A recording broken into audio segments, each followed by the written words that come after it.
PSL भी खेलेंगे और पाकिस्तान क्रिकेट को भी चलाएंगे। क्या मोहम्मद हफीज पाकिस्तान को वर्ल्ड कप जिताएंगे? जी हाँ। पाकिस्तान क्रिकेट इस वक्त रीबिल्डिंग के फेज में है और कई सारी चीजें हो रही हैं।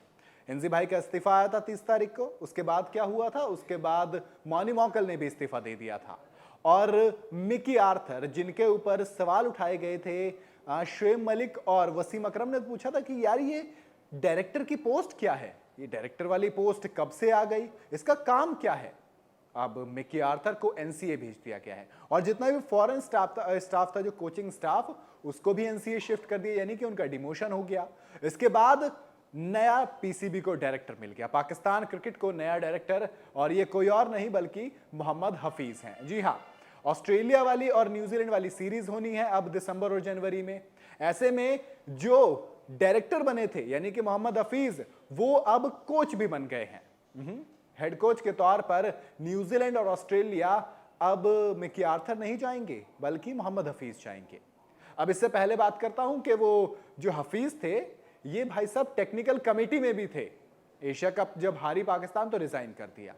ये पीएसएल भी खेलते हैं और अगर मैं लिस्ट बनाने बैठा टीम्स की तो फिर 1 2 3 4 5 6 7 8 9 करीब 10 टीमों के साथ खेलते हैं दोस्त। ये मतलब 2-4 नहीं बल्कि 10 से ज्यादा टीमों के साथ ये फ्रेंचाइजी क्रिकेट खेलते हैं। शुरुआत 2008 में केकेआर के साथ भी की थी इन्होंने, कोलकाता नाइट राइडर्स के लिए खेले थे। और अभी लेटेस्ट बात करूं तो अगस्त में यूएस टी10 लीग खेल रहे थे टेक्सास की तरफ से, और खैर वो टाइटल जीते थे।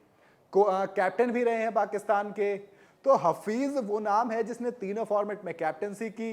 इसके बाद एक बड़ा नाम द प्रोफेसर के नाम से मशहूर हुए, अच्छी क्रिकेट भी खेली, रिकॉर्ड्स भी अच्छे खासे। लेकिन बात आई कि क्या अब पीएसएल भी खेलेंगे ये? क्योंकि आपको याद होगा 2023 का जो पीएसएल में था उसमें इन्हें किसी ने नहीं खरीदा था, बट जब एक खिलाड़ी इंजर्ड होता है तो क्वेटा ग्लैडिएटर्स इनको साइन कर लेते हैं, यानी कि इनका कॉन्ट्रैक्ट अब क्वेटा ग्लैडिएटर्स के साथ भी है और इधर पीसीबी में भी आ गए हैं, फिर पाकिस्तान क्रिकेट के हेड कोच भी बन गए। तो कुल मिला के ऐसा लग रहा है इस वक्त सब कुछ मोहम्मद हफीज के इर्द गिर्द घूमने वाला है। पाकिस्तान को ऑस्ट्रेलिया के अगेंस्ट 3 टेस्ट खेलने हैं ऑस्ट्रेलिया जाकर, फिर न्यूजीलैंड के साथ 5 टी20 मैच की सीरीज भी खेलनी है। अब इसके लिए 30 नवंबर को पाकिस्तान ऑस्ट्रेलिया चला जाएगा। ऐसे में ऑस्ट्रेलिया के साथ जो 14 दिसंबर को पर्थ में पहला टेस्ट खेला जाएगा, उसमें हेड कोच के तौर पर मोहम्मद हफीज होंगे। हफीज की बात करूं तो हफीज रिटायर हो गए थे 2018 में टेस्ट से, फिर 2019 में किससे रिटायर हुए? ओडीआई से। उसके बाद वर्ल्ड कप खेला 2022 वाला, यानी कि आखिरी वर्ल्ड कप, उसमें इन्होंने हारने के बाद रिटायरमेंट ले ली। पाकिस्तान ने अब तक जितने भी टी20 वर्ल्ड कप खेले हैं सब में मोहम्मद हफीज शामिल रहे हैं टीम में, सिवाय एक के, और वो वाला था जिसमें पाकिस्तान जीता था, शाहिद अफरीदी की कप्तानी में। तो कुल मिला के ये वाला लेखा जोखा हफीज का रहा। कप्तानी की बात करूं तो रिकॉर्ड 1 टेस्ट मैच में कप्तानी की है और 2 ओडीआई में कप्तानी की, 29 टी20 मैचेस में इन्होंने कप्तानी की है।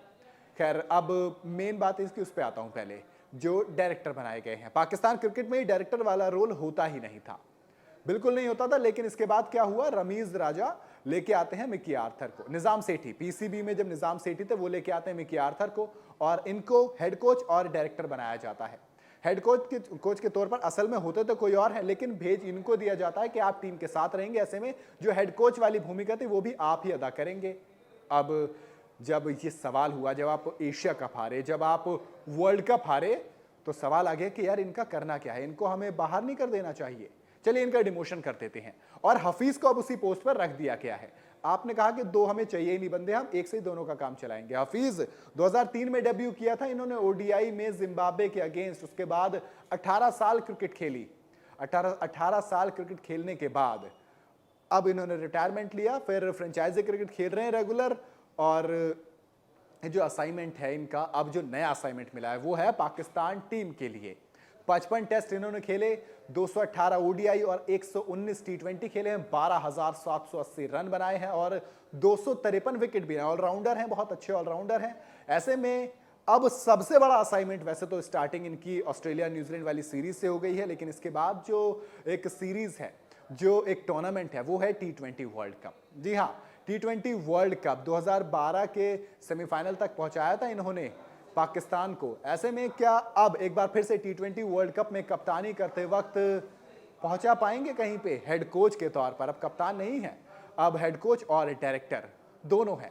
खैर, रिकॉर्ड की बात करूं तो 18 जीते हैं 29 मैच में से 11 हारे हैं इनकी कप्तानी में पाकिस्तान को। और टेक्सास चार्जर्स के साथ ये अगस्त 2023 तक T10 खेल रहे थे, अगस्त तक। इसके बाद क्या होता है, इसके बाद ये एथिक्स उसकी कमेटी में भी थे, टेक्निकल कमेटी में पीसीबी की तरफ से। तो इन तमाम की जिम्मेदारी लेते हुए हफीज का अब ये टूर्नामेंट, हफीज का जो अब बड़ा टूर्नामेंट आएगा वो 2024 का T20 वर्ल्ड कप है।